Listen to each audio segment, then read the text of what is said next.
여러분 안녕하세요. 강사 문수빈입니다. 오늘은 대주제 실패한 자만이 성공의 문을 열 수 있다라는 주제로 여러분과 얘기를 한번 나눠볼까 합니다. 삶을 포기할 만큼 실패해 보셨나요? 삶을 포기할 만큼 실패한 사람만이 성공의 문을 열 수 있다라고 생각이 들었습니다. 소주제 첫 번째, 오빠의 사업 실패가 내 운명을 바꾸었다. 첫 번째, 마산여상 야당고등학교. 두 번째, 경남은행 15년. 세 번째, 고등학교 국어교사와 결혼. 소주제 두 번째, 이혼, 주식투자 실패, 신용불량자. 이혼, 주식투자 실패, 자살소득. 소주제 세 번째는 꺾인 가지는 다른 방향을 가리킨다. 꺾인 가지는 다른 방향을 가리킨다. 캐리 15년, 교통사고, 작가, 이런 스토리를 가지고 여러분과 얘기를 나눠보는 시간을 가져보도록 하겠습니다.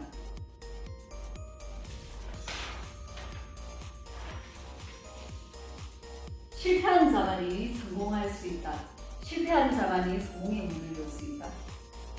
여러분, 참혹하게 실패해 보셨나요? 생명을 스스로 끊을 만큼 세상에 아무런 미래를 두지 않고 단 한 번뿐인 인생을 포기하고 싶었던 적이 있으신가요? 소주제 첫 번째, 오빠의 사업 실패가 내 인생의 판도를 바꾸었다. 저는 고등학교, 중학교 다니면서 반에서 18등을 넘긴 적이 없어요. 나라는 존재가 있는지 없는지 아무도 관심이 없었거든요. 영어 시간이 들어오면 혹시 그날 날짜와 내 번호가 같은 날이면 수업 시간 1시간 동안을 어떻게 보냈는지 모를 정도로 긴장하며 앞좌석에 있는 친구의 머리와 몸통에 내 몸을 가리기에 급급했었습니다.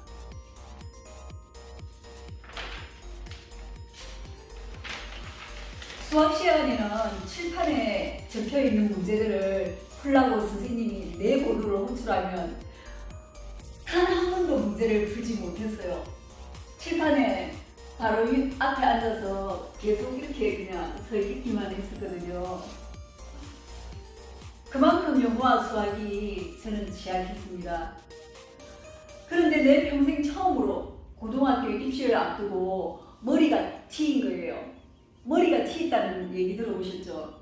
암기가 안 되는 게 암기가 잘 되고 갑자기 공부를 잘하는 그런 순간이 사람마다 어떤 시기가 되면 돌아오게 되는 순간이 있거든요.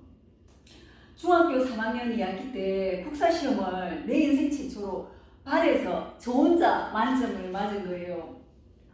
고등학교 입시의 압박감으로 귀에서 윙 그리는 소리가 나서 매번 하며 심호흡을 하며 긴장감을 떨치고요 노력했답니다.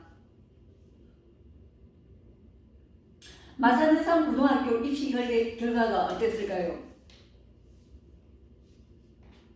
전교 74등, 반에서 7등하는 쾌거를 이루었습니다. 내 인생 최초로 수학적 첫 번째 시험, 고등학교 1학년 첫 번째 시험 수학을 만점을 받고 영어가 내 평생에 처음으로 86점을 맞아보았습니다. 못 믿으신다면 마산여상 학교를 찾아가서 확인해 보시면 되겠습니다.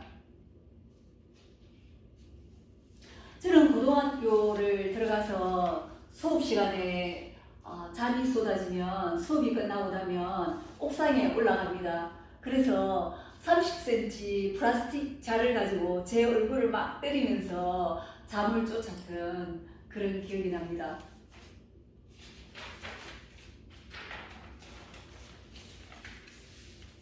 내가 고등학교를 입학할 즈음 오빠는 벽돌을 만드는 브로커 사업을 시작했습니다. 직장만 다니던 사람이 사업을 한다고 잘 될 수 있겠습니까? 오빠의 사업 실패로 가난한 집안 형편에 더 어려워져서 저와 여동생이 야간 고등학교를 가게 되었습니다. 고등학교 3년 동안 진해조선소라는 배 만드는 공장에 급사로 일하면서 진해에서 마산 가는 버스 속 1시간, 그리고 마산에서 11시에 수업을 끝내고 난 뒤에 막차를 타고 진해로 돌아오는 1시간, 2시간 거리를 공부하는 시간으로 가져서 버스 속에서 잠이 와도 열심히 공부했습니다. 그리고 일요일이 되면 새벽 6시에 일어나서 도서관 문을, 진해 탑산 밑에 있는 도서관 문을 제일 먼저 문을 열고, 그리고 밤 11시가 되어서 중간에 공부를 열심히 했는지 안 했는지는 중요하지 않고 내가 그 도서관 안에 앉아 있었다는 것을 저는 굉장히 중요하게 생각했습니다. 그래서 오후 11시에 제일 나중에 도서관 문을 닫고 나오면서 얼마나 뿌듯했는지 아직도 그 느낌이 생생합니다. 도서관에 점심시간에 참치 라면을 먹고 도서관 옆에 성당이 있었거든요. 그래서 성당에 가서 저는 항상 성모 마리아님께 기도했습니다. 마리아님, 제발 은행원이 되게 해주세요. 은행원이 되어서 이 찌질이로도 가난에서 벗어나게 해주세요. 은행원이 되게 해주세요. 라고 두 손만 항상 기도를 했습니다. 그리고 집에 11시에 들어와 일기장에 항상 은행원이 되게 해주세요라고 일기를 적었습니다. 어떻게 됐을까요? 고등학교 4학년 취업 시간이 돌아왔을 때 저는 경남은행에 당당하게 입행을 하였습니다. 수산부기 타자 한국직업관리공단에서 주최하는 시험에 모두 합격할 수 있었고, 타자는 일요일 부족한 부분을 학원에 가서 연습을 했었고, 부기는 버스 속에서 문제를 풀면서 자격증을 취득할 수 있었고, 주사는 알바를 튕겨야만이 자격증을 딸 수 있기 때문에 진해조선소 3년 다니는 동안 점심시간대에 엄마가 싸주신 도시락, 김치와 밥을 10분 만에 물 말아 먹고 남은 50분을 추산을 튀기는 시간으로 보냈거든요. 그때 윤두희 언니와 이정민 언니가 단 한 번도 저를 원망하지 않고 묵묵히 제가 추산 튕기고 있는 모습을 지켜가 주셨습니다. 지금은 그 언니들이 다 60대 후반이 되었네요. 윤두희 언니 집은 제가 아니까 가끔씩 진해 조선소가 그리울 때는 진해 장천에 제가 그곳에 가거든요. 이 집이 윤두희 언니 집이지라고 마음속으로 생각하면서 그 길을 걷고 온답니다.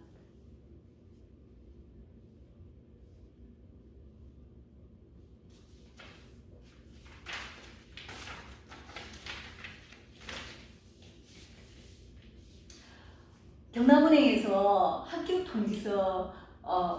통지 전화가 왔었거든요. 근데 저는 정말 조용히 전화를 받았어요. 수화기에서 소리가 들릴까봐 수화기를 이렇게 가리면서 문수민 씨 합격했습니다. 그 소리를 듣고 정말 내 마음은 야호! 하고 고함을 지르고 싶었지만 네 감사합니다. 이렇게 정말 기쁜 마음을 표현하지 못했습니다. 3년 동안 고등학교를 공부시켜주신 지금은 돌아가신 최창무 사장님께 죄스러운 마음이 들었고, 또 3년 동안 제가 공부할 수 있게 배려해 주신 강 과장님, 그리고 윤활동 과장님, 윤두희 언니, 이정민 언니, 김 부장님, 김 기사님, 여러분들이 계셨기 때문에 차마 기쁜 마음을 표현하지 못하고 연수 들어가기 얼마 전 사장님께 인사를 드리고 경남은행에 입행하게 되었다고 그렇게 말씀을 드리고 퇴사를 하게 되었습니다. 그리고 첫 번째 봉급을 받은 날 부모님의 선물 내복 2벌을 사고 우리 진해조선소 직원들 20명을 데리고 불고기 집에 전부 다 모시고 갔거든요. 그래서 가가지고 제가 책도 한 권 사고, 그리고 손수건, 양말 이런 것들을 일일이 포장해서 감사 편지를 조그만 이쁜 카드에 감사 편지를 써서 전해드렸습니다. 그것이 제가 진해조선소를 그만두고 처음이자 마지막 인사가 되었네요. 너무 죄송하게 생각합니다.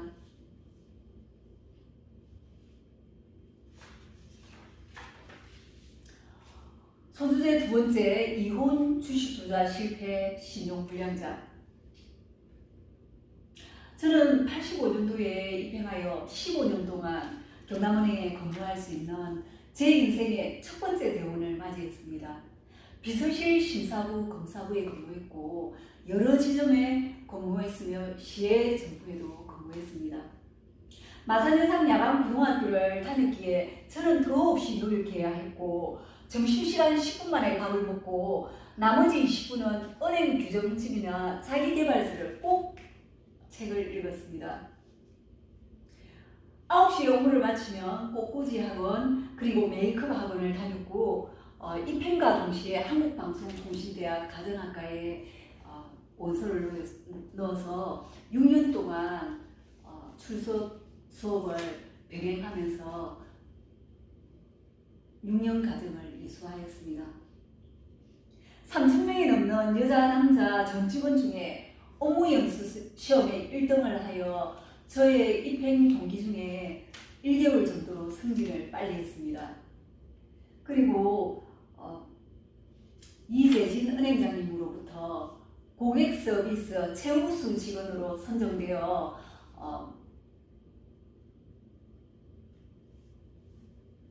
상장과 트로피를 받은 적도 있습니다.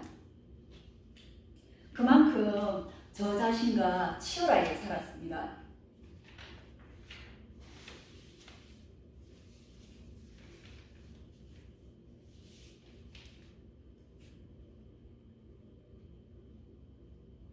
스물세 살 때 저와 같이 경남은행에 입행했던 이정미 친구가 저에게 전화가 왔습니다. 수빈아, 금방 신이 왔는데 너무 잘 맞춰. 너 한번 가볼래? 그래서 저는 점심시간에 그때 경남은행 비서실에 근무하고 있었는데 점심시간에 택시를 타고 갔습니다. 마산 북마산 발출소 자리에 있는 대왕정사라는 곳에 제가 찾아갔습니다. 찾아가니 첫 번째로 그분이 하신 말씀이 선생님 사주이십니다. 그리고 26살이 되면 꽃피는 4월에 4살 차이의 학교 선생과 쪽두리 쓰고 결혼을 하네요. 그렇게 말을 해주셨습니다. 학교 선생님과 결혼한다니까 얼마나 제가 신나겠습니까? 그래서 정말 기쁜 마음으로 다시 은행에 돌아왔던 그런 기억이 납니다. 23살 때 대왕정사에서 했던 말을 잊고 26살까지 열심히 살다가 꽃꽂이 학원 선생님이 저에게 얘기를 했어요. 수빈아, 고등학교 국어 선생인데 선 한번 볼래? 내 친구 시동생인데 막내니까 아무 부담이 없을 거야. 한번 만나봐. 그렇게 꽃꽂이 선생님이 말씀해 주시더라고요. 지금은 돌아가시고 없네요. 문양 꽃꽂이 선생님이 제 남편을 소개해 줬거든요. 너무 감사하게 생각합니다. 저는 남자를 볼 때 손가락이 길고 하얀 손을 굉장히 좋아했습니다.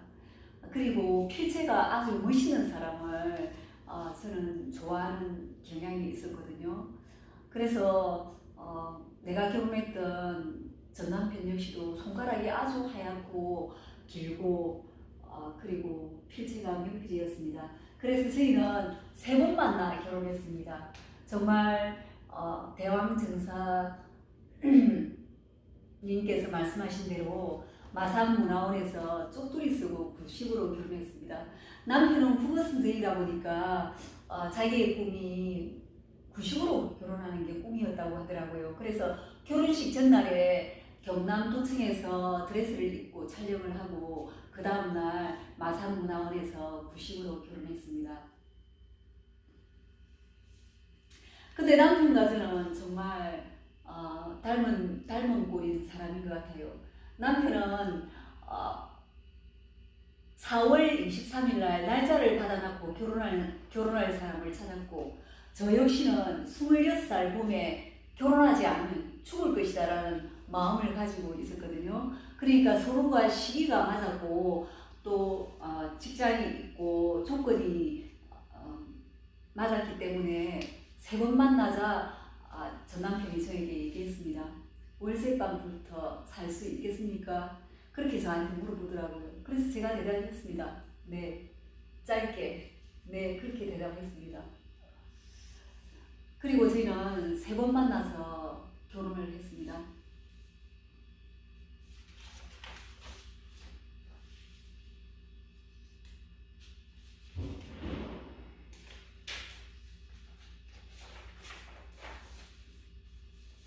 길다면 길고 짧다면 짧은 8년의 결혼 생활을 했습니다.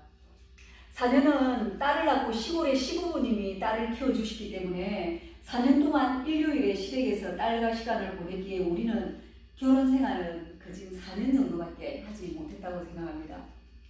아침 6시에 일어나서 7시에 출근하고 시해정부에 남편이 근무했기 때문에 7시에 출근을 하고, 그리고 저녁에 9시에 만나서 잠시 저녁을 먹고 또 잠시 자고 또 아침에 6시에 일어나서 7시에 출근하고 저녁에 9시에 만나고 이렇게 했기 때문에 부부싸움을 한번 할 시간이 없었습니다. 8년이 지난 시점에 남편이 저에게 얘기했습니다. 당신이 쉬어서 이혼하는 것이 아니고 살고 싶은 사람이 있어. 그렇게 얘기를 하더라고요. 참 이게 무슨 똥단지 같은 소리인지 모르겠습니다. 그렇지만 저는 좀 특이한 사람이다 보니까 저 역시도 누군가가 첫눈에 반하고 살고 싶은 사람이 있다면 남편에게 살고 싶은 사람이 있다고 이혼해 달라고 말할 여자이기 때문에 저는 저희 남편을 이해했습니다. 그리고 이혼하는 날 이혼 도장을 찍어주고 온 날 남편의 학교에 장미 백송이로 만든 꽃다발을 선물했습니다. 딸을 낳게 해줬고 8년 동안 저와 같이 살아준 거에 대한 감사의 마음을 전했습니다. 그리고 이혼 도장을 찍은 날 딸과 저와 남편이 횟집에 가서 회를 먹고 노래방에 가서 노래를 불렀습니다. 저는 나훈아의 사랑 노래를 불렀고 남편은 서울 엘레지 18번을 불렀습니다. 참 특이하죠, 저희 부부. 제가 생각해도 참 이상한 사람들입니다.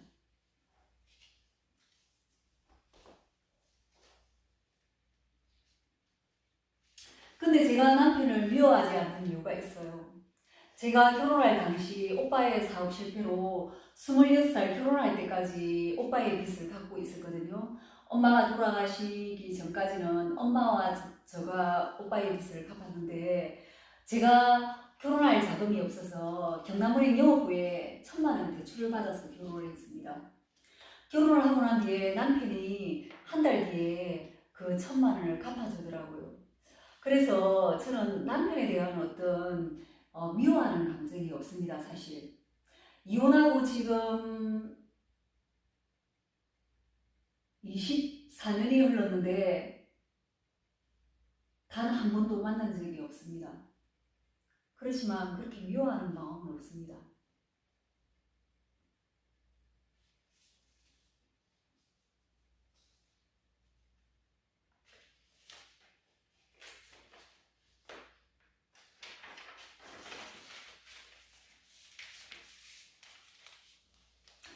남편과 이혼하고 저는 주식 투자 실패로 전 재산을 잃고 신용불량자가 되었습니다. 딸에게 말했습니다. 아무런 희망도 없는데, 아무런 미래도 없는데 그냥 아파트에서 뛰어내려 죽자. 그렇게 제가 딸한테 얘기했습니다. 저는 딸에게 말하기 전에 수많은 자살을 시도했습니다. 도로에 달리는 트럭에 뛰어들어 볼까라는 마음을 100번도 더했으며 달리는 택시 안에서 수백 번 차문을 열고 뛰어내리려 했습니다. 진주 촉성로에 가서 강에 뛰어내리려고 했었고 마산 합성동 4층 건물 교회 베란다에 누워 소주 한 병을 마시지도 못하는 소주 한 병을 먹고 베란다에 제 발로 내 몸을 벼락으로 밀고 있었습니다. 하지만 소주 3병을 먹었다면 저는 그날 이 세상을 떠났을지도 모릅니다. 하지만 저는 이 세상에 무슨 미련이 있는지 제 목숨을 끊지 못했습니다. 안 되겠다 싶어 한 번만 철학관에 가서 물어보자, 그렇게 제가 생각을 했습니다. 그래서 그 길로 부산의 서면에 계단을 밟고 제 마음이 가는데 철학관에 들어갔습니다. 그때 70세 할아버지가 계셨는데 그 할아버지가 저의 스슬프른 눈빛을 보고 이 사람한테는 좋은 말을 하지 않으면 내일이라도 당장 죽겠다는 그런 느낌을 받았을 겁니다. 할아버지께서 저에게 말씀하셨습니다. 46세가 되면 백억제월이 됩니다. 힘을 내서 한번 살아보세요. 저는 또 팔랑귀여가지고 그 말을 듣고 내가 백억제월이래, 한번 열심히 살아봐야 되겠다, 그렇게 기쁜 마음으로 집에 돌아와가지고 지금 몇 년이나 지났을까요? 21년이나 됐네요. 그 할아버지의 빈말로 저는 21년이나 이 세상에 살아서 움직이고 있습니다.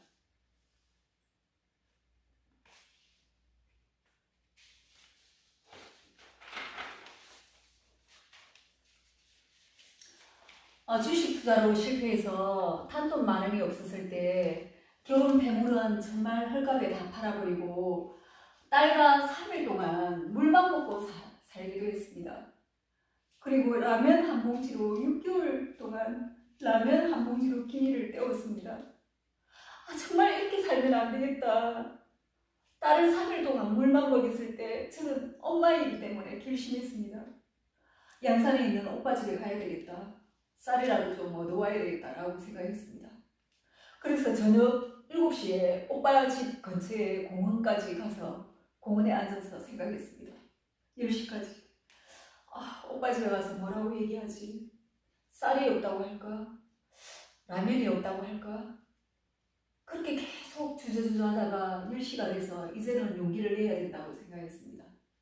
그래서 오빠 집 대문을 초인종으로 눌렀습니다. 그래, 올케 언니가 나왔는데 제가 올케 언니한테 그랬어요. 언니 김치 좀 주세요. 라면 끓일 때 넣어 먹을 거라고 김치를 조금 달라고 했습니다. 올케 언니는 아구찜 가게를 하고 있었기 때문에 장사를 해야 되기 때문에 고마한테 줄 김치는 없는 것 같다고, 제가 그렇게 어렵게 살고 있는 걸 모르기 때문에 올케 언니는 그렇게 대답을 했습니다. 근데 제가 그날 돌아오는 길에 하면서 얼마나 절규를 하면서 왔는지 모릅니다. 이렇게 배고픔이 고통스러운 것인지, 이렇게 가난이 고통스러운 것인지 정말 뼈저리게 느끼면서 집으로 돌아왔습니다.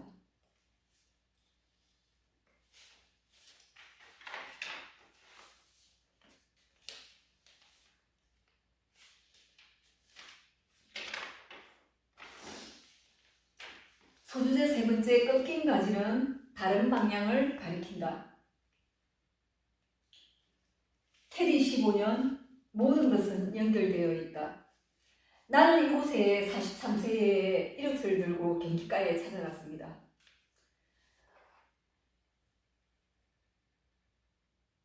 경기가에 찾아가기 전에 상가 분양으로 1억을 벌었기 때문에 그 1억으로 좀 더 상가 분양을 잘하기 위해서 골프를 배워야 되겠다고 생각했습니다. 그리고 디벨로퍼 자격증도 따고 동의대 대학원 부동산 재고 과정 6개월 과정을 단 하루도 빠지지 않고 수업을 받았습니다. 근데 딸을 미국 유학 보내겠다는 꿈을 가지게 되었습니다. 상가 분양으로 딸을 미국 유학을 보내기에는 너무나 불확실했습니다. 그래서 캐디가 되어야 되겠다고 생각했습니다. 그 1년 동안 365일 단 하루도 빠지지 않고 연습한 그 노력을 가지고 컨트리에 이력서를 들고 들어왔습니다. 가장님과 마스터님이 계셨는데 가장님께서 20년 동안 43세를 채용해 본 적이 없대요. 그래서 한 30분 동안 20번은 저한테 말씀하셨던 것 같아요. 아유, 나이가 많은데 혼자 그렇게 계속 독백을 하시더라고요. 그래서 제가 말씀드렸습니다. 가장님, 저는 경남은행에 15년을 다닌 사람입니다. 비서실에 4년을 다닌 사람입니다. 고객 서비스는 그 누구보다도 잘할 수 있습니다. 절대로 가장님에게 실망시켜 드리는 일은 없을 것입니다. 라고 말씀드렸습니다. 그때 그 옆에 앉아 계시던 마스터님은 단 한 번도 말씀하시지 않으셨습니다. 저와 나이가 똑같은 43세였지만 그분이 아마 노라고 했다면 저는 캐디가 될 수 없었을 것입니다. 저를 캐디로 만들어주신 분은 서영란 마스터님이십니다. 지금은 15년을 일했지만 그분들은 정년퇴임을 하셨습니다. 10년 동안 같이 일하면서 저는 그분들에게 어떻게 은혜를 갚아드릴까라고 고심했습니다. 명절과 크리스마스 날이 되면 사과 한 박스, 배 한 박스, 그리고 주유권 10만 원을 사서 항상 전달해 드렸습니다. 너무나 부족하죠. 15년 동안 일했기 때문에 더 감사하는 마음을 전하고 싶었습니다.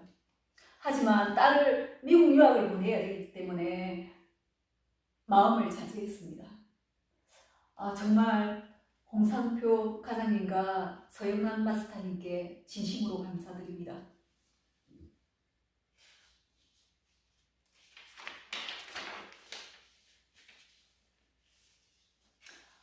교통사고. 어느 날 6개월 동안 사사라는 숫자가 계속 제 눈에 들어오는 거예요. 지나가는 차 남봐도 44, 핸드폰을 보면 44분, 식당에 가서 밥을 먹으면 시계가 몇 시 44분에 멈춰 있습니다. 그것을 6개월 동안 사사라는 숫자를 100번은 본 것 같아요. 그래서 제가 중국에 있는 동생한테 전화했습니다. 은수가 사사라는 숫자가 너무 많이 보여. 한 100번은 본 것 같아. 뭔 일이 있을 건가 봐. 그렇게 얘기했습니다. 그런데 어느 날 폭우가 쏟아지는 날 양산으로 집으로 돌아가는 길에 제 차 타이어가 펑크가 났습니다. 30분 정도를 비를 맞으며 기다렸는데 기사님이 30분 후에 도착해서 저에게 말씀하셨습니다. 매일 돌아가셔서 상가집에 갔다 와가지고 늦어서 죄송합니다. 그때 제가 생각했습니다. 상가집과 내가 연결되면 안 좋은데, 왜냐면 1년 전에 형부가 갑자기 돌아가셔가지고 지내 상가집에 갔다 왔는데 상가집에 갔다 오면서 교통사고가 났어요. 제 뒤에 달리던 차가 제 차를 받아가지고 교통사고가 난 적이 있었거든요. 그래서 저는 기분이 안 좋았습니다. 그래서 내 불행이 조금 비껴가기를 원했습니다. 그래서 회사에 다시 들어와가지고 가져가지도 않아야 될 화장품도 챙기고 시간을 이렇게 저렇게 30분을 끌었습니다. 그래서 내 불행이 조금 비껴가기를 바랬습니다. 그리고 그 폭우 속에 집으로 향하던 중 저는 1차선으로 가고 있었는데 2차선으로 60대 부부가 탄 차가 제 차를 받아서 고속도로에서 제 차가 완전히 가드라일을 받고 나뒹굴어가지고 그 자리에서 차를 폐차하고 저는 119에 실려갔습니다.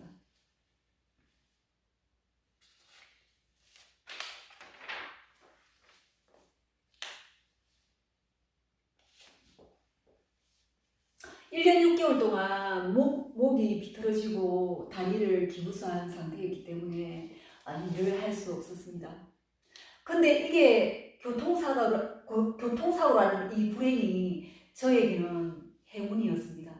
내 운명을 바꾸는 사건이 되었습니다. 처음에는 그 노부부가 너무나 원망스러웠습니다. 1년 6개월 동안 돈을 벌지 못하게 만들고 아무것도 하지 못하게 만들었습니다. 저에게 미안하다는 말을 그분들은 하지 않았습니다. 차가 미끌리는데 어떡합니까? 이 말만 들었던 것 같아요. 하지만 지금은 그분들에게 큰절을 합니다. 마음으로.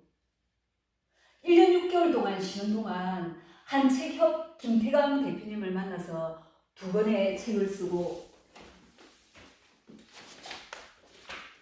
나의 행복을 절대 남에게 맡기지 마라. 금은보화 금고열쇠 책을 쓰고 미다스북스 명상한 실장님을 통해 책을 출간하게 되었습니다.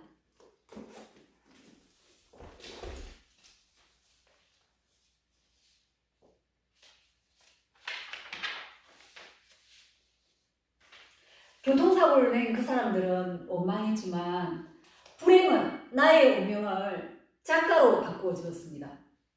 그 사람들이 아니었다면 나는 평범한 인생을 살아갔을지도 모릅니다.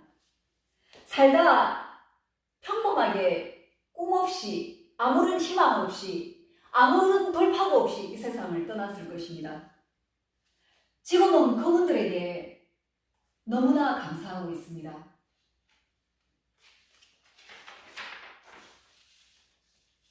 딸의 대학 공부를 마치고 저는 생각했습니다. 강사가 되어야 되겠다. 회사에 한 달을 휴가를 내서 부산미대에서 CS 강사, 법정 업무 교육, 성희롱 예방 강사, 컬러 진단 강사 자격증을 취득했습니다.